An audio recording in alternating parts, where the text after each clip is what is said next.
Bonjour. Ils ont des yeux et ne voient pas, des oreilles et n'entendent pas. Cette phrase est prononcée par le Christ dans l'évangile de Matthieu et on la retrouve également dans le Coran.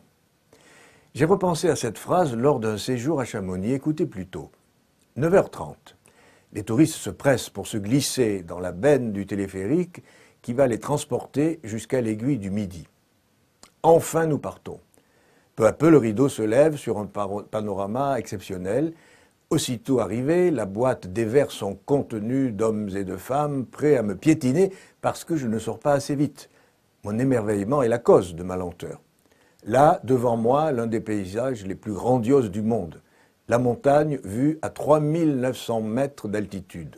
Le Mont Blanc est là, à portée de main. Plusieurs cathédrales de pierre dressent leurs flèches dans le ciel, des cathédrales que nul homme ne construira jamais. Dieu seul pouvait en être l'architecte. Quelqu'un me bouscule pour prendre une photo et me sort de ma rêverie. Les porteurs d'appareils photo sont nombreux, j'observe.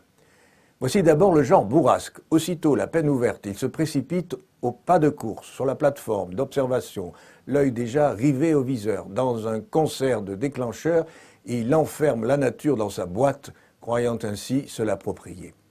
Un clic à droite, un clic à gauche, par-ci, par-là, en haut, en bas, dessus, dessous, et hop, déjà il est reparti. Je me demande ce qu'il a vraiment pu voir. Mais il n'y a pas que les photographes. Il y a ceux qui, aussitôt arrivés au belvédère, en font le tour comme s'ils étaient à la recherche d'un objet perdu.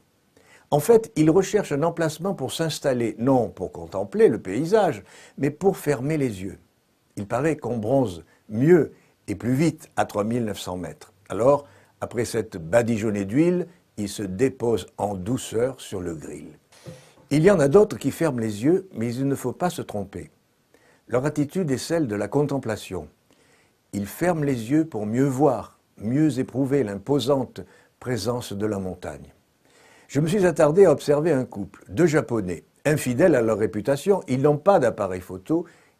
Ils arrivent, ouvrent leurs pliants, fixent leur chevalet, installent leur boîte de couleurs. Puis après un long regard silencieux pour mieux se laisser imprégner, ils fixent sur le papier en de légères aquarelles leurs émotions.